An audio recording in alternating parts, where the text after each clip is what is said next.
All right, everyone. Episode 2 of the Innovator's Toolbox. And the topic for this episode is focused on your personal brand. Very much building on top of finding your personal voice. The extension of that, your voice is part of your brand, but your brand is much broader than that. So we're building up from who you are, why you're different, how do you stand out. And the reason why I focus on this so much is when I first started working, I was an analyst at a consulting firm, and I looked around, and there were a bunch of other analysts around me, and we were all working on spreadsheets and pulling together presentations. And it occurred to me that why would one of the partners or principals in the firm, why would they care to work with one analyst over another? Assuming that you get to the same answer, that's a correct answer, which is what you should all strive for in your job to begin with, analysts are commodities. One is exactly the same as another. It doesn't really provide much sense of safety for job security or of the value that you're providing to your colleagues or your clients if I get the answer as 50 and my colleague the next cube over gets the answer as 50, and same for all the other analysts. We're all replaceable and we could be substituted with one or another. And so you have to figure out a way to qualitatively differentiate yourself beyond the right answer, beyond the way it's supposed to be done, because everyone should get to the right answer at the end of the day. Now, obviously, there are business problems and strategies that are much more qualitative, and there's not necessarily a clear right answer. But when you're starting out in your career, usually there's a lot of tasks that you're being asked to do where there is a right way to do it. There is a right answer, whether numerically or otherwise. That is the way the job is supposed to be done. So the goal is to define your personal brand and become different than all your other commoditized peers in the market. Now, if you're a salesperson, this could speak similarly to your competitors. You're selling against other salespeople in the market. And if they offer the same product, if they get to the same answer, the same approach, oftentimes what you're finding yourself battle against is price. And that's actually the worst thing to try and differentiate yourself on, because often clients or customers will get you down to the lowest common denominator. They're going to get down, if all things being equal, I'm going to always choose the lowest price because that's immediate value, and that's something that I can measure. As long as the quality on one good is the same as the quality on another, price is where I'm going to make my decision. So you have to start to think about ways to differentiate yourself and define how you're different than others around you. So when I think about personal brand, certainly your voice that we talked about in episode 1 is a component, but it's your work style, how you interact with people. I had one colleague who, every time he got a request from a client, within 5 or 15 minutes, whenever he received it, he would write back right away and would say, hey, I'm working on it. I think I'll be able to get to it in the next day or two.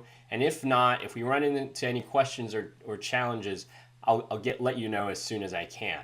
But that accomplished two things. One, that the request was received, and two, that they were on top of it and they gave a deadline or estimated timetable for when they'd be able to get back regarding that request. So that's very mundane in terms of just responding in a very timely fashion to all requests that come in. But his colleagues and his clients knew that they could count on him. Like, he's on top of it, that's just part of who he is and his mode of operating. So that's a very basic example. This can certainly extend to the presentations that you put together. How do you think about a beginning, middle, and end for a business presentation? I've spent a lot of time speaking at conferences. I have a very specific style for how I present material. If someone gives me 60 minutes to present information, I will usually come with 100 to 120 slides of material. That was part of my brand, because I think we've all sat through presentations where the person drones on and on and on one slide, and you're like, I can read this slide. I get what you're saying. Let's move on. And so my approach is to break it up into many different pieces of content and keep it moving very quickly so it feels like a sprint over the course of an hour. And I'll get a lot of feedback that people don't even realize that an hour of time has passed by. They'll say, wow, that didn't feel like an hour for that presentation, which was part of my goal. And so the way that I present information is part of my personal brand. I'll also wear usually a 3-piece suit with a bright tie and some funky socks, and that was part of my brand as well. There's one conference that I went to where I happened to pack a red suit, and I was planning to wear it at the end of the conference, but because of how events turned up, I had to wear it on day one of the conference. So imagine this conference where there's a bunch of blues and blacks and gray suits and color within the room, and here I am standing in the back of the room wearing a red suit. And you would not believe the number of people who came up to me and just asked, hey, what's your story? What are you all about? You look like someone that I should meet. So I use fashion as a way to stand out from the crowd, and that becomes one distinguishing factor of who I am. It's part of my personal brand. That could be a pocket square or a certain tie or a hairstyle. It's up to you what you're comfortable with, but you have to figure out ways to stand out. And this is all an attempt to build rapport, find some common ground for people to say, hey, I like what that person is doing. They're working hard, they're hustling to try to stand out from the crowd and be different. I want to know who they are, what they're all about, how they think. And ultimately, your goal is to be memorable so that 6 months from now, a year from now, I've had people who have seen me present and they'll say, I saw you 4 years ago at this conference. And they probably don't remember what I presented on. And that's okay. There's a Maya Angelou quote that I regularly reference, and I'm going to butcher it right now, but it's something to the effect of, people don't remember what you say, they don't remember what you do, but they remember how you made them feel. And so my goal in any interaction is to make people feel good, make them feel like they learned something new personally, something that they can apply to their job, make them curious, excited, tie into the emotionality of an experience, because that lingers. That becomes memorable. That's why someone will walk up to me 4 years later and say, hey, I remember that presentation and the style, and it was exciting and interesting, and I just wanted to come up and say hi.